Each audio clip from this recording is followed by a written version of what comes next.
So I'm going to play some music, and for copyright issues, I do not own this track, but I have the rights to play it because I bought this track, and so I'm going to give it a little whiz. But welcome first and foremost to Standing in My Truth. Now, for the next 4 or 5 days, here we go. For the next 4 or 5 days, I'm going to be talking to various people about love. Love in COVID, love outside of COVID, lost love, all kinds of love. If you've lost love,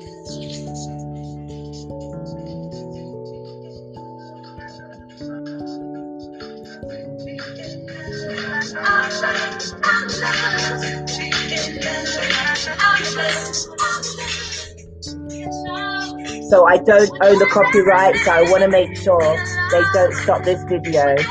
So here we go.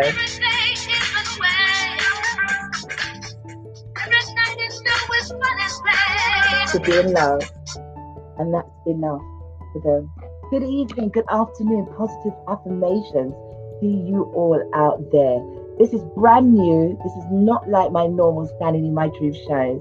We've decided to bring some fun, try and cut the doom and gloom.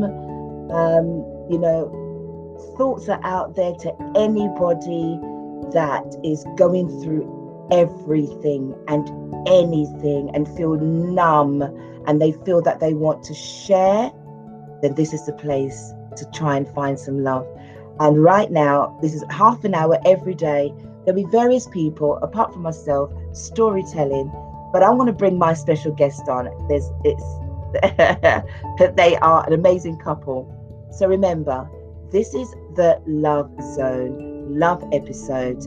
Come in, use your imagination, feel warm, grab a drink, put your feet up, put the kids to bed, wait half an hour into the Love Zone. Let me bring my first guests in to talk about how they met. Hi. Everybody, welcome JD and Tasha. Now, I've had either or both on the show before, but they have the most amazing story how they met and how, love conquers all. So, as I said to everybody, take a pew, kick back. I'm about to grab my... Oh, love that. Ready. And... over to you, JD and Tash. Hi, everyone. Hi, this is Boo Boo. This is our love child. Boo Boo Boo Boo. Boo Boo is Russian. I love it. Right? Now, Boo Boo, as you can see, she's a little confused. It's way past your bedtime. Put the child to bed. Hi, guys. So nice to see you. This is such a nice segment to be on, and it is so relevant for the current climate. It's so important that people just show love instead of the negativity. There's so much negativity going on in the mainstream, and that's why I applaud you, Val, for mixing it up and just spreading love, love, love. JD, baby loves. Right, so here we are in lockdown, locked out in lockdown, but in love. Oh. Yeah. Oh. So, who would have thought, right? And for people out there listening, not sure, alone, I'm sure there's people that might listen that's alone. Yeah. Do you know what? We will love you while you can't love yourself, right? This is why I love this guy, because he's so thoughtful on and off camera. Like, this is really it, and it's just about finding a connection, and being super forgiving, like unconditional love. You have to take the good with the bad, and that's what we do. We are so compatible in the weirdest of ways. I mean, look at us. No, but you have to fathom out the fact, right? You have to fathom out. Look at us. What is that supposed a to long-term relationship, you just got to do what the other one says, right? That's all you have to do. It's not complicated, right?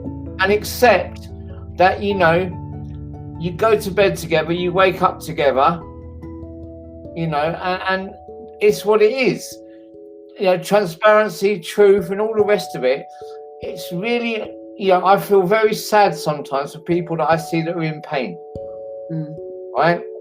And, you know, they might be together in love and this, that, and the other, and then monetary things and all that, you know, stuff. But it's, you know, Val, from our discussions, it's an inside job, right?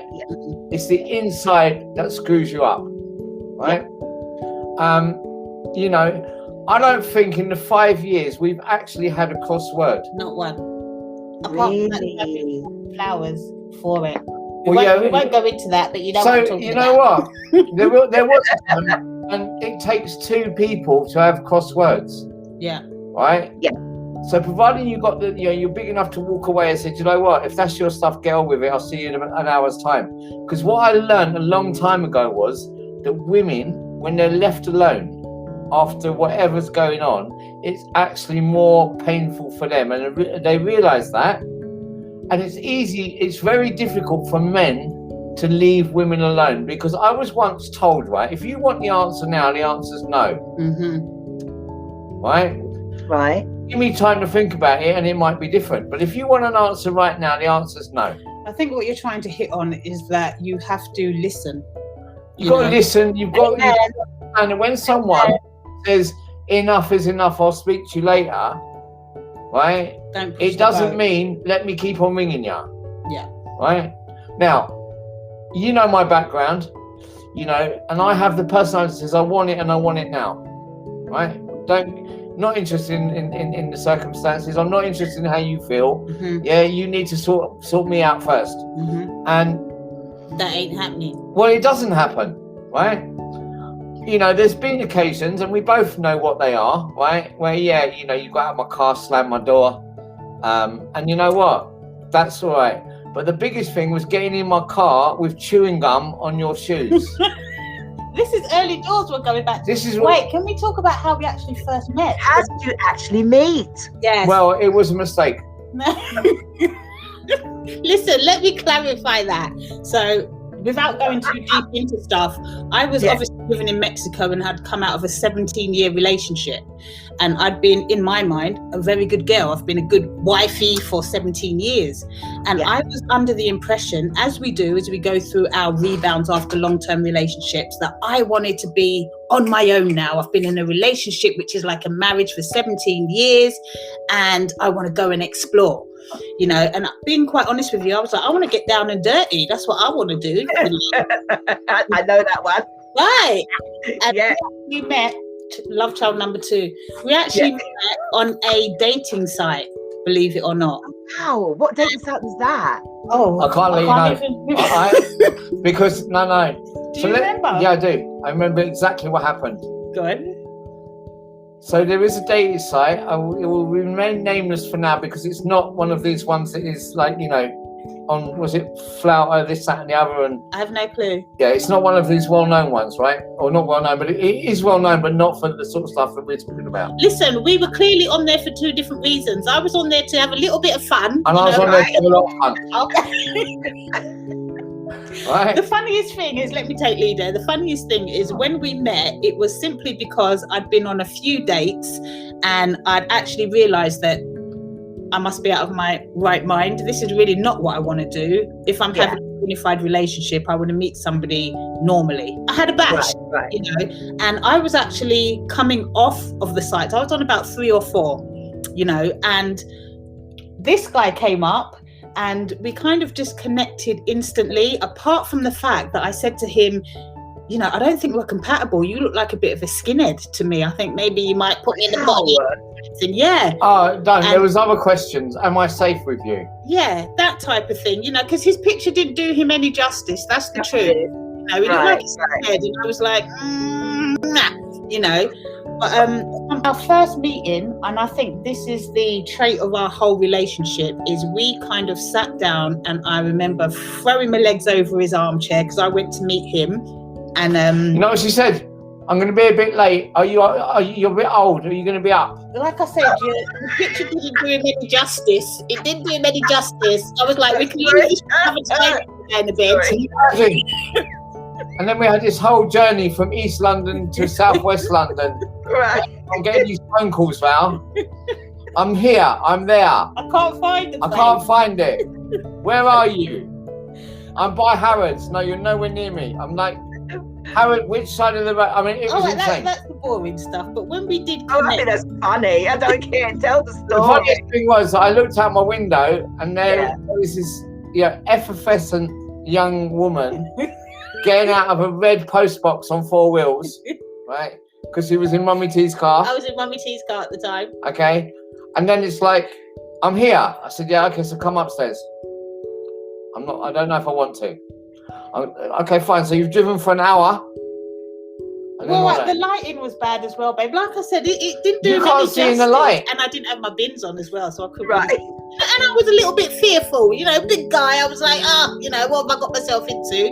Yeah. Like I said, the minute we kind of sat down, bumped heads, and I think within the first couple of hours, you told me everything. The reality is, right, that, when you trust and meet someone, you go with what you go with, and that's what happened. And the funniest thing, there's lots of funny stories, right? There's too many for this half an hour. Yeah. I'll give you a couple of for instances, okay? So that we moved from Chelsea down to the wilds of North Devon, right? Yes.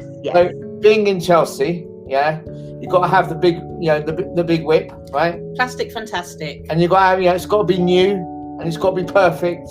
So I got this,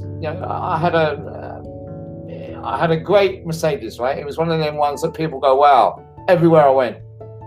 So this one gets in my car one day, and I look down, and there is rolls her eyes.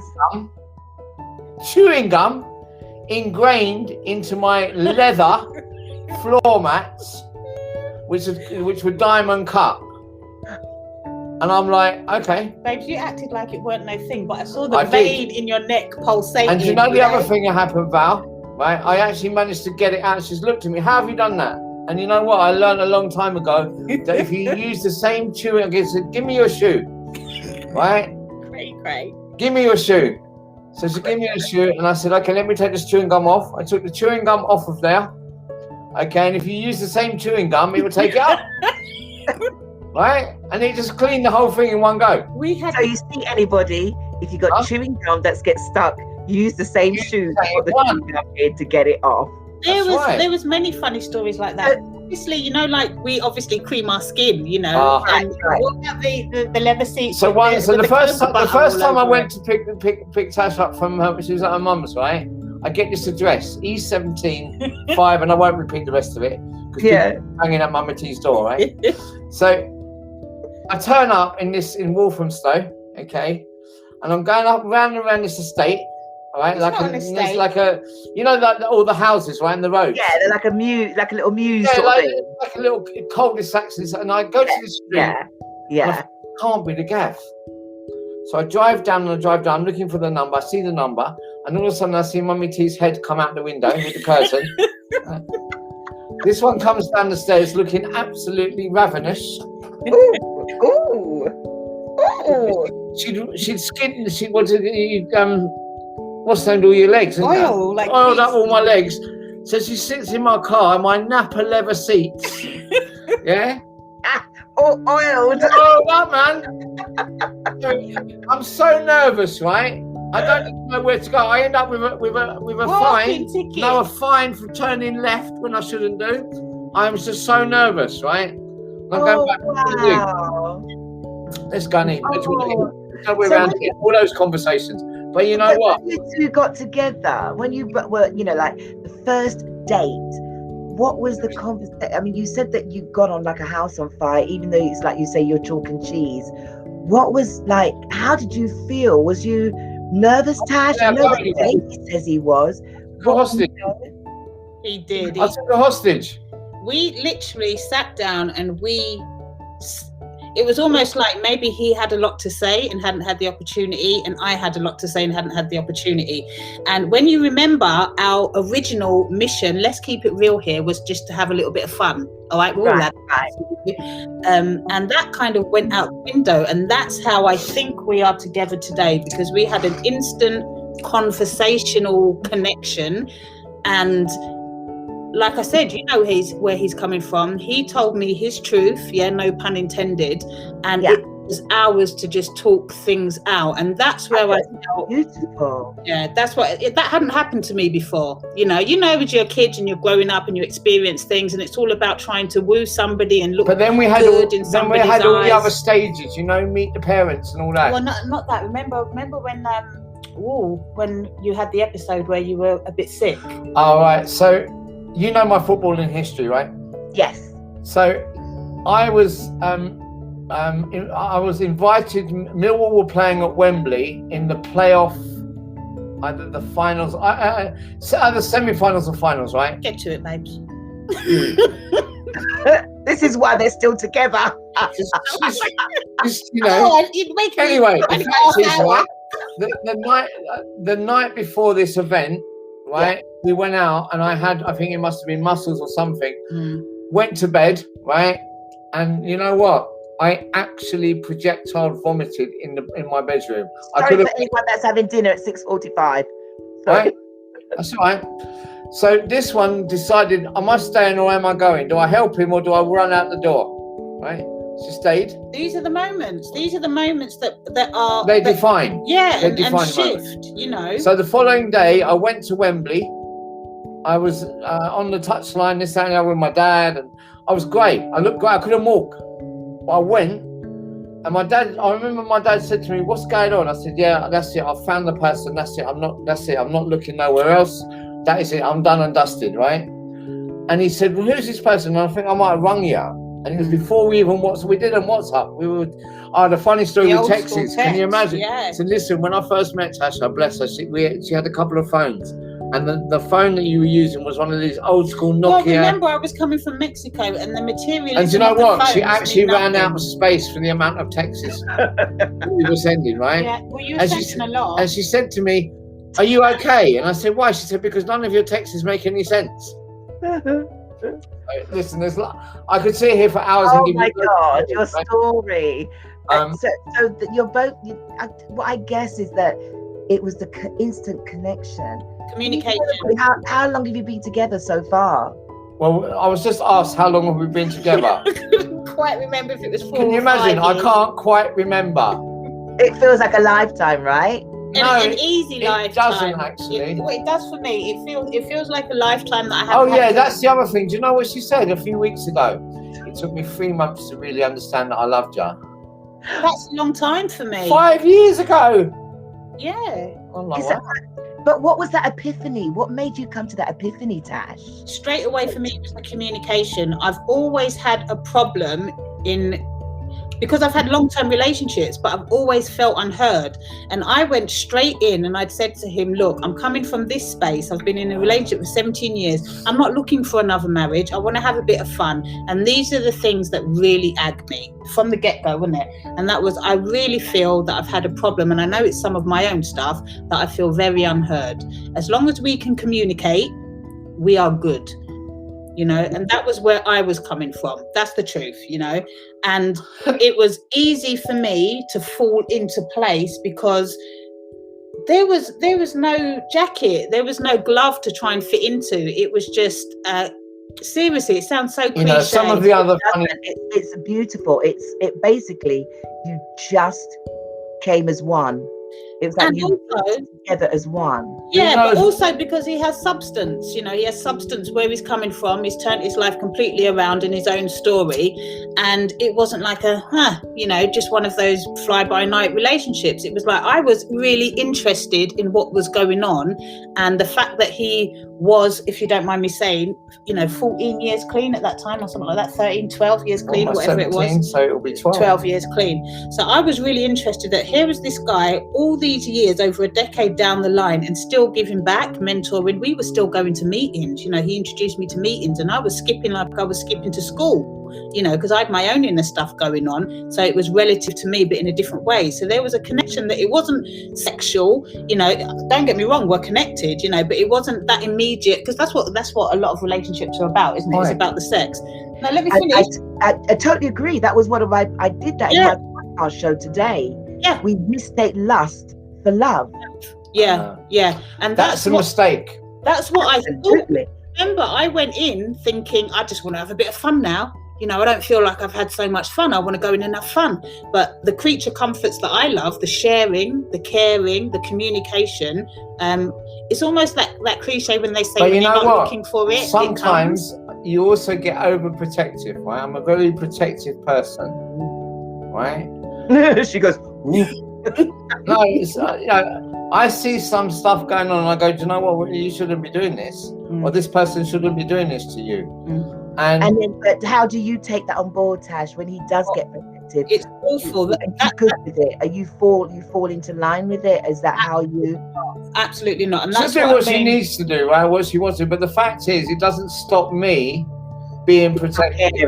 Right. And this is what I mean. We work on each other's goods and bads, because don't get me wrong, I get and I respect that that's the way he's feeling, but I still will not fit into a box, because that was another thing. And that's not the intention. I don't want to be bird caged. But that's not the intention. The intention is to look out for your best interests. And the understanding is in the middle that, you know what, you've got your isms and schisms and I've got my isms and schisms. I've got none. And we can... You keep saying this. Right? I love you, and I know that I'm only doing half an hour segments. It's amazing how half an hour, it's 9 minutes before it's 7 o'clock, and I 7 o'clock. Leave. Do you know what I mean? What would you, for both of you, sum it up for the pair of you, what love means to both of you, and we're out. What does it mean? A large bank account. Page 3, not page 63. I knew JD would do that. Another thing is, we haven't had one day that passed that we don't laugh and giggle and belly laugh. You've just said it. You've just summed it up.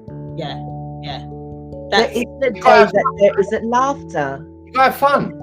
There's different people with ways of life, and this is why the next 10 days there'll be different stories. There might not be any. I might have to just come up with different rationale to what we do, right?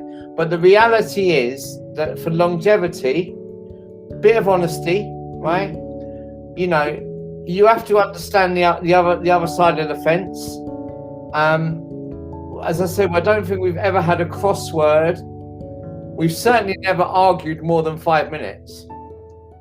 Right? Wonderful. And the fact is that if that's the case, I have to go see Boo Boo. I love child. And Boo Boo. I love child, the dog. Bring Boo Boo back and say bye-bye. I think for me, I know this sounds just awful, but love is everything. I'm a big advocate for love. I'm always like, if it's worth salvaging without sabotaging yourself, go for it. Thank you guys. And there is so many different forms of love, and thank you for your honesty. Thank you for coming on and sharing. And let's hope that we can bring some joy to people who have lost love, found love, need to bring back love, don't understand love, and what can they do? And people that are struggling, Val. There's people out there that are struggling, right? Yes, they are. And the one word of advice that I would give: never give up. Thank you. Thank you. And that's why I'm doing the show, because I am guilty of someone who gave up on the whole thing of love. And the message today, as I said, is if you start to love yourself, who you meet, that will transcend. It would be double fold. And so where we've forgotten how to love, forgotten how to breathe, forgotten how to be in a relationship, it's to look around and think, well, what do I want? What can I bring to the table? And you see, once you bring that to the table, no matter who you meet, they already know who you are. And you know what? I'm going to finish on this one. To thyself be true. Yeah. That's very true. There you go. And there you go. I don't need to say anything more. To yourself be true. And on that note, the love session is over for today. And everyone can join me back tomorrow, 6:30, because we've got a double bubble. We've got a 6:30 show. And I want to also, Tash, do you mind just mentioning your show? You've got a live 24 marathon on Saturday. Starts Friday night, actually, doesn't it? Yeah, Friday, 1 minute. Give a plug for that. Yeah, so obviously I'm the founder of Black Wall Street London, and we have a 24-hour extravaganza whereby I'm going to showcase all of the amazing Black-owned businesses and organisations that are under our umbrella, so to speak, in collaboration and in honour of Black Pound Day. So it's all about shining a light on our excellence. That's it. Tune in Friday night midnight till Saturday night midnight. Yes, 24-hour marathon. And I think there's a few of us jumping in. I'll be coming in to talk about love. I don't care. I'm bringing some love to your platform. It's all about love. Okay, I'm going to leave you to everybody out there. If you want to continue, if you want to join in, if you want to ask questions, please do 6:30 every day for the next 10 days. Don't know if I can keep up this because I don't know how much more I can talk about love. But all you got to do is go to standinginmytruth.co.uk. All of them are on there. You can check out this. You can watch this all over again. Love you guys. Tasha and JD, please big it up for the guys. One love, guys. One love. Unconditional. Sorry? Unconditional. One love. Unconditional love to everybody out there, no matter who you are, what color, creed. And if you are suffering, we're sending you love. If you've lost a loved one, we're sending you love. If you've alone. Sorry? Do not suffer alone. That's right. What I'm trying to say is if there's anyone who have lost a loved one, especially through COVID, we are sending you love. Yeah. If you are hurting and you're broken up in your relationship, we are hoping that you work it out and you find a way to come back together, or peacefully know that if you've gone apart, you can still find a way to have middle ground and be friends. This is what this is all about, finding a new way to cope. God bless you and good night. See you, Val. Bye. Good night, folks. See you tomorrow, 6:30. Coming up after this show is, oh dear, my computer's telling me rubbish. But coming up after this show, we have Lawrence M. White to tell you all about his wonderful career as an artist. Have a great day. I should say have a great evening. So no matter where you are in the world, take care. Bye-bye.